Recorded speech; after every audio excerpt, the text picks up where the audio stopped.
What is up, you guys? Welcome to another After Work Yappings special stream, Stranger Things, a dedicated stream, pre-recorded regarding Stranger Things and everything you need to know, my theories, fan fiction, fan theories of Reddit, other YouTubers, and my own theories. And we're just gonna walk through my take of every and each season up until the recent season 5. And yeah, let's dive in. So we fast forward where we left off from 1959. That's where we left off, with Henry Krill being test subject 001, taken in by Dr. Brenner as a guardian, and basically he has all this time to train and hone his power. He is the second person to be infected by the mind flare, which we call from now on MF. And my still running theory is that the MF is some sentient being which exists of magnetic particles that can come into the blood cells of any subject they wanna infect. And it functions like a virus, so it shows behavior of the expansion of how the virus work, and basically viruses wanna take over the host body, the host environment, and then eventually run the whole world. And because it's a virus and it works kind of like a hive mind, it uses magnetic detectors or movements of directions to basically control and have control and run dominion over their subjects. This is our running theory until now. Now we start the story. Obviously the story starts with the 4 initial club who play Dungeons and Dragons. Dungeons and Dragons will have a huge impact from season 1 until 3, and a little bit of season 1 until 4, and then a little bit of season 5, but Season 5, as we have seen the episodes already, the first installment of the 4 episodes, Wrinkle of Time will have also an impact on how the story goes. But that's another stream. The 4 boys play on the night of 6 November 1983. Actually, funnily enough, 40 years later since the initial incident where the ship got transported. Right? In 1943, US Army was testing a technique which they wanted to make a battleship disappear. And it did disappear and went to Dimension X. Everyone the whole crew was slaughtered, except for the captain, which by coincidence is the father of Dr. Martin Brennan. He survives, come back, life forever changed, and his blood pattern changed, because this is my running theory. He got infected by these magnetic particles that went in his bloodstreams and blood cells, and that's what makes him change. So 40 years later of the initial incident, because that's the link I kind of just made, which is just a random number, maybe it's not. We'll see later in the episodes of season 5 if it's not or yes. Boys are playing Dungeons and Dragons in the basement of Mike. Mike eventually is kind of the paladin, because we will take synonyms from Dungeons and Dragons characters, which kids can select and we can select. And Mike is kind of the paladin of the group, so the game master as he's functioning at that moment. They play Translate. I think they were saying it was running 10 hours or something in the campaign, which makes that Will was unfortunately had to go home on a very late moment. It is also concurrently the same moment as 11, and that's one of our other characters, which, if you watch the other episodes, was a child and a result and a lab result of the MK Ultra pregnancy program, when the pregnant mothers was injected by the blood of Henry Krill, and so therefore they are born with powers. One explanation kind of from fan theories is that somehow as the subjects went on, and I wouldn't assume that from 2, 3, 4, 5, 6, 7, 11, the later they come in the range of being tested on, like the mothers, the better they know the potency and they get to infuse the mother with more of that blood or something. And so the kids born from that mother is just stronger. I don't know, because that kind of explains why 11 is stronger than all of them before, except for 1, which is Henry, which is Vecna. So yeah, they were pushing, because 11 shows the most potential, they were pushing her in the disguise of you have to contact the Russians and in this void world, and we explained this is one of the 7 worlds we'll get to learn in the Stranger Things dimension. Then eventually the underlying current obviously is that Martin Brenner was secretly still looking for answers. What happened to his dad? What happened to Henry? And we'll see that in season 4. 11 actually casted him away from the real dimension, the right side up. So all the time they were using 11 and pushing her to basically spy on the Russians, they were also trying to find one, Henry Fechner. So eventually she meets a being, creature, later we'll learn to be these are the Demogorgons, a term found in Dungeons and Dragons, and then somehow, some way, Dr. Brenner pushes 11 to do more. Like, hey, maybe make contact. And that, you guys, was the biggest mistake and the beginning of everything. If they decide to time jump in season 5, this will be the moment where she doesn't touch the Demogorgon, and so the tear does not happen, and so will not disappear. That, I hope, they will not use time jumps, you guys. So let's hope and pray this does not happen. So, 11 gets pushed to do more, and she does more. She eventually approaches this Demogorgon who's, I don't know, feeding or something, touches the thing. This is where the right side is up within the void world, touches something from the dimension X, and at that point, some metaphysical thing happens and a copy is made from the right side up to the upside down. And later in season 4, we'll figure out that the upside down is forever frozen in time, right? Of that day, November 6, 1983. As she touches this Demogorgon and as the worlds collide, because you already can see the real worlds, void worlds, Dimension X tethered, like by her physically touching, well, in the void world, touching the, making contact, so it's making contact, so the membranes of the dimensions intertwine. Somehow another dimension is born, upside down is created, tears open, right? Because it's not normal, it shouldn't happen, it wouldn't happen. But still it happened because of her. She loses control, magnetic explosion, tears open. Now here starts the fan theories and research we've done. And I'm gonna follow the following storyline. You might agree, you might not agree. I'm gonna first talk about what they make us to believe. And then talk about what I think actually happened. In the story, what they made us to believe, Will was biking home, right? Alone, because the campaign of the D&D went out late, Dustin went off and went home. And he's the one that basically lives further away from Mike. And also somehow they live close by the woods, somewhere in the woods even, because it does look very deserted. He saw some creature down the road, scared shitless, went off, falls off his bike, runs home, locks the door. Somehow, and this is already, the door got like kind of by telekinesis power, get opened. He doesn't wait to see what the hell it is, right? So he runs from his living room all the way to the barn. Here he tries to load the gun, the shotgun, which in season 5 we'll learn he used it. He then, this part is kind of vague and we just have to assume, right? Lights start flickering, eventually you hear noises. At this point, we assume as viewers, he was then basically already taken by the Demogorgon. We later learn it's called a Demogorgon.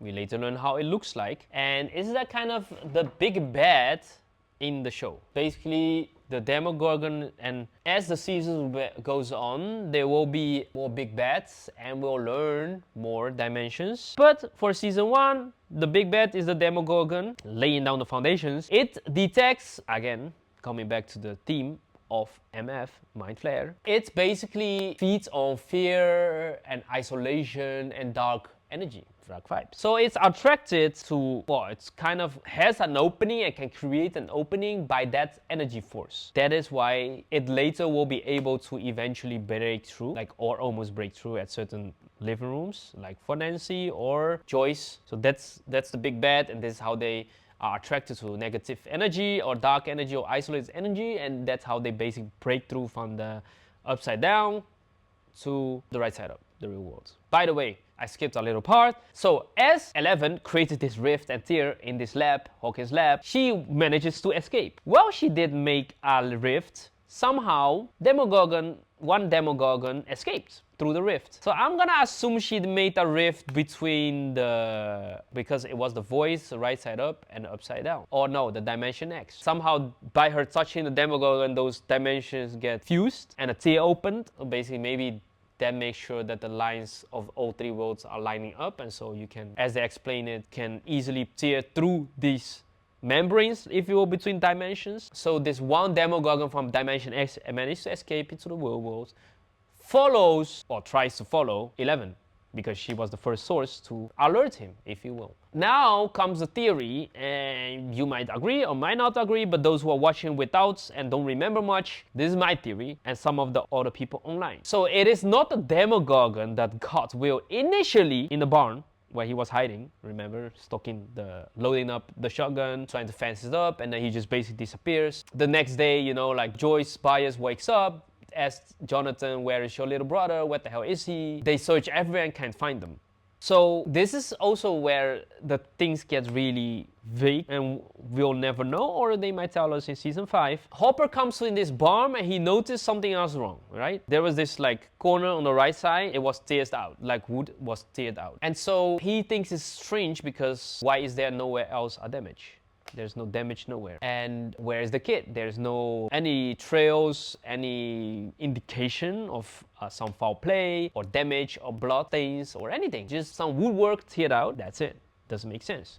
It doesn't make sense. Because if you think about it, if the Demogorgon would be in that barn, it will first of all just catch Will and he will not just evade the monster for such a long time, as we will learn later. But also it will just basically destroy everything and just like basically also damage him, because it doesn't know what it's doing. It just basically tries to capture the prey, you know? And so the theory that Demogorgon caught him initially in the right side up doesn't line up. We think, on this side of the internet, it's gonna be two things. It could be 11, and you can choose your own theory to follow. It could be that Will, saw the shape of 11 in the distance and he thought it was like a monster or something. He was just scared. Because that will make sense how the door lock got opened by the telekinesis power, and you've seen her do it multiple times. There are multiple close-ups on the door lock and how she just opens it many times. The most famously is in season 2, how she came back from 8 sister, she calls them, because you see it like literally at Will's house. She opens the door where everyone is and everyone reunites, yay, happy. So we think, this is the one theory, she opens the door, she goes after Will. This is how she recognized Will, by the way, when she saw the first time the photo of Will and Mike and all the boys. How she was able to peel into him like, oh, this is Will, right? So we think there is a micro tear also, because 11 so basically searches for, well, she saw Will from distance because the light was shining on him. So I think she caught a glimpse, and I think she wanted to help him, because you've seen throughout the season of season 1, she calls herself the monster. Maybe she blames herself for creating the tear in the world. Maybe blames herself to setting the Demogorgon free. Maybe she blames herself to scare Will off, so that he eventually got caught. We don't know. But she, at one point, in one theory, was at that house, but there was also a micro tear where Will went through. Because that would make sense if there was a micro tear that Will went through the micro tear because he was scared and was nowhere else to go. He goes to the micro tear closes, as you can see in season 1. I think episode 6 or 7, when they were looking for Barb. That tree trunk where Nancy went through, it also closed. Could be a theory. Another theory, and that maybe is a more logical theory. Henry, aka Vecna, was the creature or being that Will saw in the distance, and he somehow convinced, and because he also has telekinesis power, somehow convinced Will that he's on his side, that he's trying to protect him, and this is his way out, and you just best to take this route. Because as you can see in season 5, he took the gun into the next world and he was able to escape the monster for quite a long time. So that's the third theory, the most recent one. And I do lean more towards this. I'm not sure how he's ever to convince Will to go through the tear, or he maybe created the tear, or I don't know. But this is where Vecna already made contact with Will. In theory, conspiracy time or not, but that's what we think. So Will goes missing, obviously. Everyone goes looking for Will. Boys feel guilty. Hopper gets involved because he's the sheriff of the town. He is a cop that lost his daughter through sickness and sees pity in a mother looking for a son. So basically he doesn't want her to also lose him too, because he's not trying. So all the time, somehow Will was being able to make contact from the upside down to the right side up with his mom. And at the same time, the boys went looking for Will, but while in this search the next night, they run into 11, which obviously was on the run from the lab. Mike then tried to hide 11 in his basement. Not weird at all, guys. She's like a girl, like shaved heads, doesn't speak, can't make common sentences like me.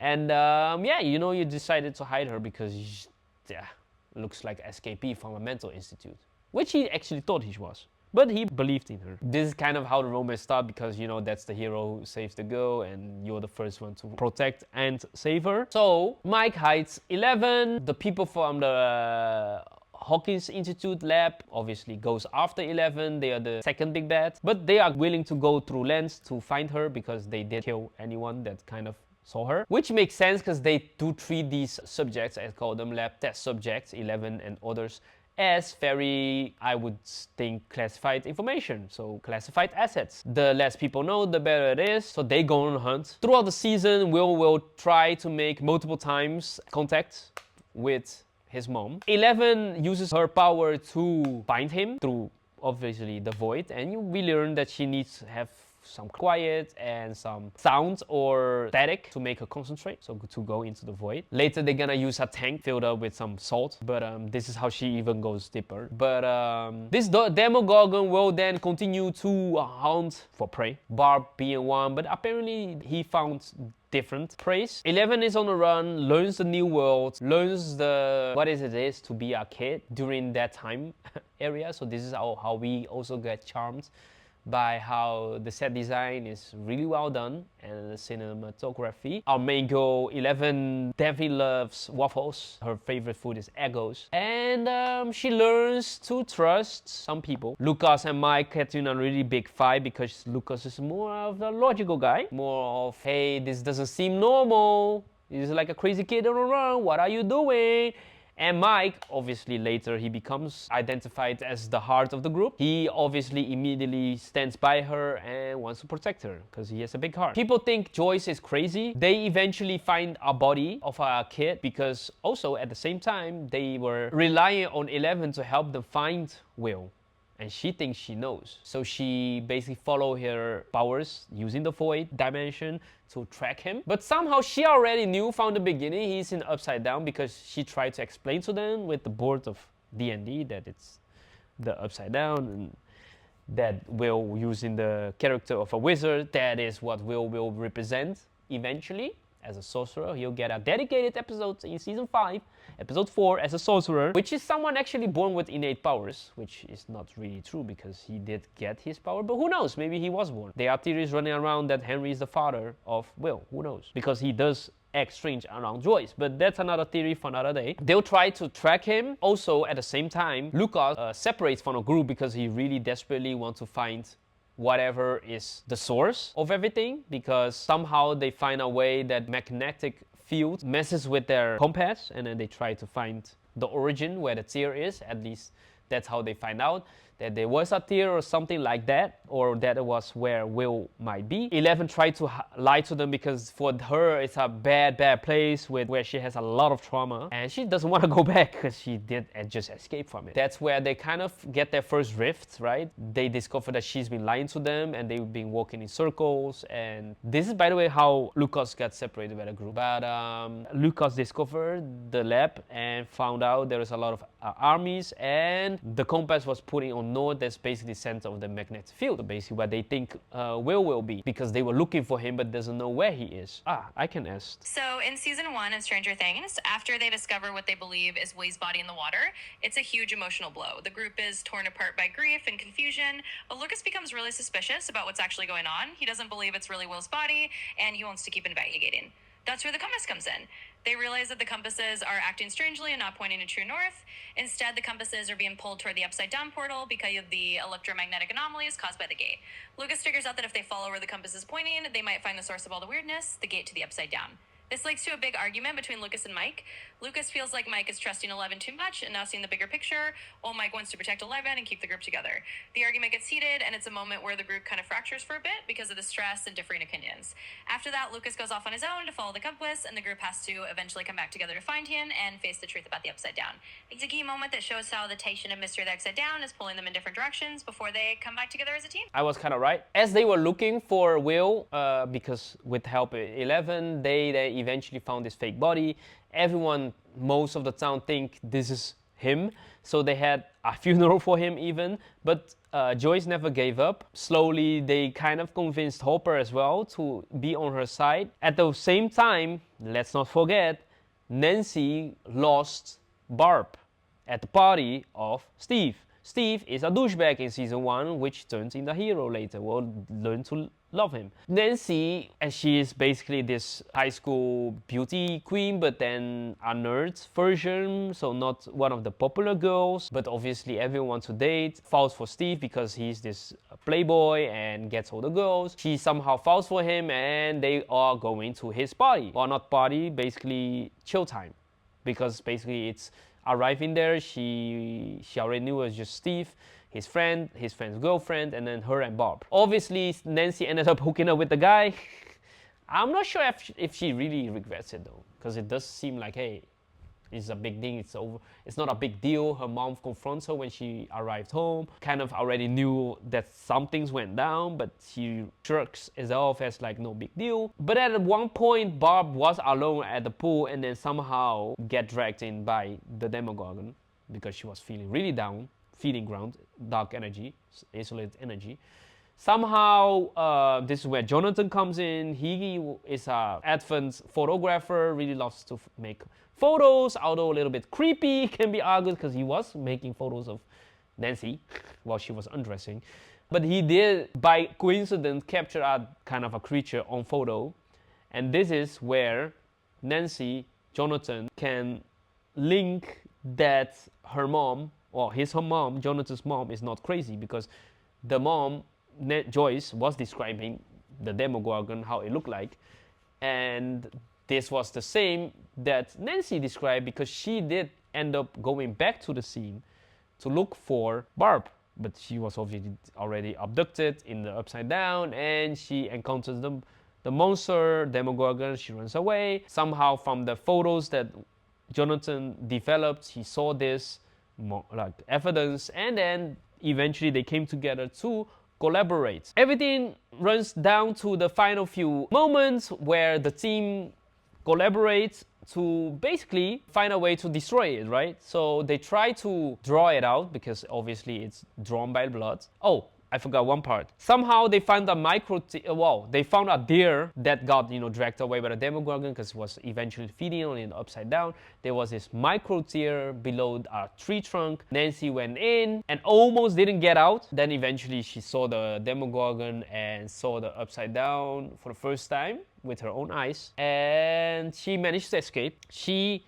then tells Hopper of the existence of it. Somehow, some way, Hopper finds a way to the below point, the tier of Hawkins Lab. He then got obviously discovered because he basically found a way to infiltrate. I'm curious why actually. How did Hopper find the tier? So the way Hopper ends up going into the basement level of Hawkins Lab is a bit of a suspenseful journey. It's not that someone directly tells him, but rather he pieces it together through his own investigation and a bit of help from his intuition and clues. Here's how it unfolds. Hopper starts off as the skeptical chief of police who doesn't really buy into all the supernatural stuff, but as he investigates Will's disappearance, he starts noticing inconsistencies. He breaks into the morgue and realizes that Will's body is a fake, which confirms that Yes, continue. So continuing from there, once Hopper figures out that Will's body's a fake, he knows for sure that Hawkins Lab is hiding something huge. He starts connecting the dots from all the strange events around town and the kids' stories about 11 in the Upside Down. Eventually, his suspicions lead him to sneak into Hawkins Lab.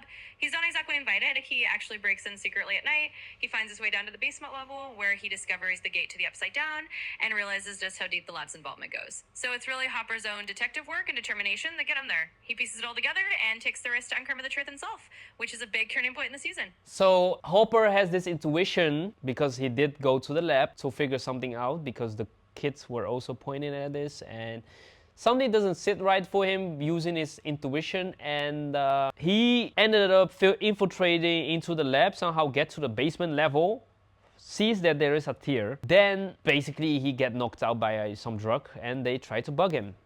This is where he fully starts to believe in Joyce, and he believes her, right? And people from the Hawkins Lab are not giving up on 11, so they were trying to find her still. And finally they were able to track her down and started to basically go to Will's house because they usually gather there. They basically run after the kids. Somehow they basically managed to run away from all those soldiers and agents that came after 11. They hopped on their bike, they escaped. Eventually, they ended up hiding in the high school and uses the tank again to find Will in the Upside Down. But now they know of the existence of the Upside Down thanks to Nancy. And they basically prepare, and this is the plan. Hopper and Joyce will then go into the Upside Down and get Will physically through the tier, which is in Hawkins Lab. Eventually, the army somehow finds, well, few things happen. At the same time, Jonathan and Nancy are trying to lure the Demogorgon out, and basically their plan was to, to wound it or somehow kill it, because they saw Bob was already deceased in this world, and trying to track it down and somehow kill it, and so basically destroy the big bad, which is a theme we actually see also in the TV show, Netflix show, season 1 of Wednesday. There's always this creature that kills everything and we don't know what it is, and then they track it down and eventually kill this one big bad. So they try to kill this Demogorgon, which they can't eventually because they uses their own blood to track him down, so eventually it came. At the same time also, just before that, Steve barged in because he wanted to make things good with Nancy because he ruined their relationship by being a douchebag. And so basically she kind of half breaks up with him and grows closer to Jonathan because of their journey together, adventure together in the search of Barb and close encounters of danger and Upside Down. And he did save her from the tier, from the Upside Down in the woods the other day, right? When she went to after this monster in the first time. So the Demogorgon comes to the living room of the Byers house and they all together fight it off somehow. It escapes. The kids are in the high school and the army barges in with all the agents. Obviously, 11 doesn't want to go back. She's like, oh hell nah, I'm going nowhere. I found my crew. I love this place. Damn it, y'all. Just get away from me. And then she basically used the psychic power to wipe them out, just like that. Some scenes she's like so super powerful, and some scenes she's like so weak.